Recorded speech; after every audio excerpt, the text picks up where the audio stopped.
बिहार में नई सरकार के गठन के बाद राज्य के शिक्षा मंत्री मिथिलेश तिवारी अपने दो वायरल वीडियो के कारण विवादों में आ गए। एक वीडियो में उन्होंने ट्रे4 के लिए प्रदर्शन कर रही बेटियों को सड़क पर उतरने की बजाय घर में रहने की बात कही, जिसे विपक्ष महिला विरोधी बता रहा है। तो वहीं दूसरे वीडियो में वे मंदिर में झाड़ फूंक कराते दिख रहे हैं।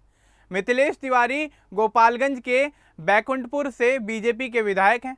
8 मई 2026 को उन्हें पटना के गांधी मैदान में हुए शपथ ग्रहण समारोह के दौरान बिहार का शिक्षा मंत्री बनाया गया। वे लंबे समय से बीजेपी में सक्रिय हैं।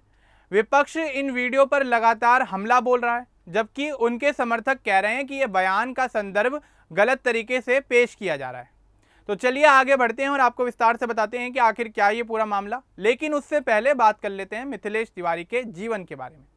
दरअसल मिथिलेश तिवारी का जन्म 29 दिसंबर 1971 को बिहार के गोपालगंज जिले में सिंधवलिया प्रखंड के डुमरिया गांव में हुआ।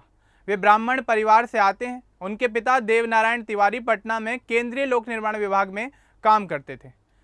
परिवार में मिथिलेश दूसरे नंबर के बच्चे थे। उनके 2 भाई और 2 बहनें हैं। उनके एक भाई अमलेश तिवारी पटना में कोचिंग क्लास चलाते हैं। बचपन में मिथिलेश ने गांव के डुमरिया प्राथमिक स्कूल से शिक्षा प्राप्त की। इसके बाद वे झांझवा बाजार मिडिल स्कूल गए, जहां उन्होंने 8वीं कक्षा तक की पढ़ाई की।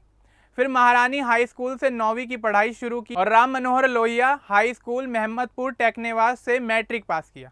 पिता के सरकारी नौकरी के कारण मिथिलेश पटना चले गए। उन्होंने पटना के बीडी इवनिंग कॉलेज से इकोनॉमिक्स में बीए ऑनर्स किया।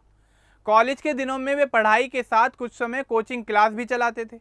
1988 में मिथिलेश अखिल भारतीय विद्यार्थी परिषद से जुड़ गए। 1990 में बीजेपी के माध्यम से उन्होंने सक्रिय राजनीति में कदम रखा। उन्होंने पार्टी के लिए लगातार काम किया। शुरुआत में वे छात्र राजनीति से जुड़े रहे। 2005 में बीजेपी ने उन्हें पहली बार कटेया विधानसभा सीट से चुनाव लड़वाया।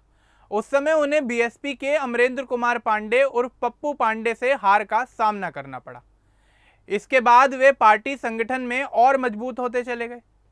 2015 में मिथिलेश तिवारी ने बैकुंठपुर विधानसभा सीट से बीजेपी के टिकट पर चुनाव लड़ा और बड़ी जीत हासिल की।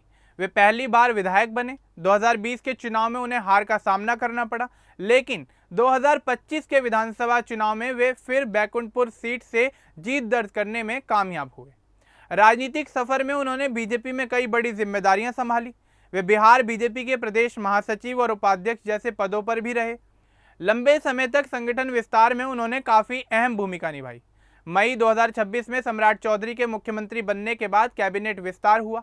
8 मई 2026 को मिथिलेश तिवारी ने बिहार के शिक्षा मंत्री के रूप में शपथ ली। यह उनके राजनीतिक करियर की एक बड़ी उपलब्धि थी। वे पहली बार मंत्री बने। शिक्षा मंत्री बनने से पहले मिथिलेश ने शिक्षा क्षेत्र से जुड़े कई काम किए थे। वे पटना में कोचिंग क्लास चला रहे थे, इसलिए वे शिक्षा की समस्याओं को काफ़ी बेहतर तरीके से समझते थे।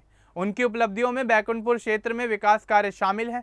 उन्होंने स्थानीय स्तर पर स्कूलों, सड़कों और बुनियादी सुविधाओं पर ध्यान दिया। बीजेपी में लंबी सेवा के कारण उन्हें शिक्षा जैसे महत्वपूर्ण विभाग की जिम्मेदारी मिली। मिथिलेश तिवारी की पत्नी सविता देवी हैं। वे स्वरोजगार से जुड़ी हुई हैं। आपको बता दें कि उनका एक बेटा और एक बेटी है। उनका परिवार गोपालगंज और पटना दोनों जगहों पर रहता है। मिथिलेश पर कुछ आपराधिक मामले भी दर्ज हैं। 2025 के हलफनामे के अनुसार उनके खिलाफ 2 मामले हैं। इनमें धोखाधड़ी और विश्वास भंग जैसे आरोप शामिल हैं, लेकिन उन्हें कोई बड़ी सजा नहीं हुई। उनकी संपत्ति करीब 2 करोड़ 70 लाख रुपए है। 11 मई 2026 तक सबसे बड़ा विवाद उनके 2 वायरल वीडियो को लेकर हुआ। पहला वीडियो ट्रे4 परीक्षा के लिए प्रदर्शन कर रहे शिक्षक अभ्यर्थियों पर है। पटना में लाठीचार्ज के बाद मिथिलेश ने कहा कि बेटियों को सड़क पर उतरने की जरूरत ही क्या है। उन्होंने कहा कि बेटियां घर की शक्ति हैं और मोदी जी नारी शक्ति वंदन कर रहे हैं, इसलिए हक मिल जाएगा। विपक्ष ने इस बयान को तोड़ मरोड़ कर पेश किया। कांग्रेस नेता बीके हरिप्रसाद और आरजेडी ने इसे महिला विरोधी बताया। सोशल मीडिया पर उनकी खूब आलोचना हुई। कुछ लोग तो यहाँ तक कह रहे हैं कि मंत्री जी शिक्षा की बजाय घरेलू कामों की बात कर रहे हैं। दूसरा वीडियो एक मंदिर का है। इसमें मिथिलेश पूजा करते नजर आ रहे हैं और वे पुजारी से झाड़ फूंक करवा रहे हैं। आरजेडी ने इसे मजाक बनाते हुए कहा कि अब झाड़ फूंक से शिक्षा सुधारेंगे। विपक्ष ने नीतीश कुमार के 20 साल के शासन को जोड़कर भी तंज कसा। मिथिलेश तिवारी की तरफ से इन वीडियो पर कोई आधिकारिक सफाई नहीं आई है। उनके समर्थक कहते हैं कि उनका पहला बयान प्रदर्शन की बात से संबंधित था, शिक्षा की नहीं। वे चाहते हैं कि अभ्यर्थी स्कूलों में काम करें, पढ़ाई करें और सड़क पर ना उतरें। शिक्षा मंत्री बनने के बाद मिथिलेश ने कहा कि उनके जीवन में कभी चुनौती रही ही नहीं। वे शिक्षा विभाग में सुधार लाने के लिए तैयार हैं। उन्होंने ट्रे 4 के लिए जल्द समाधान निकालने का वादा किया।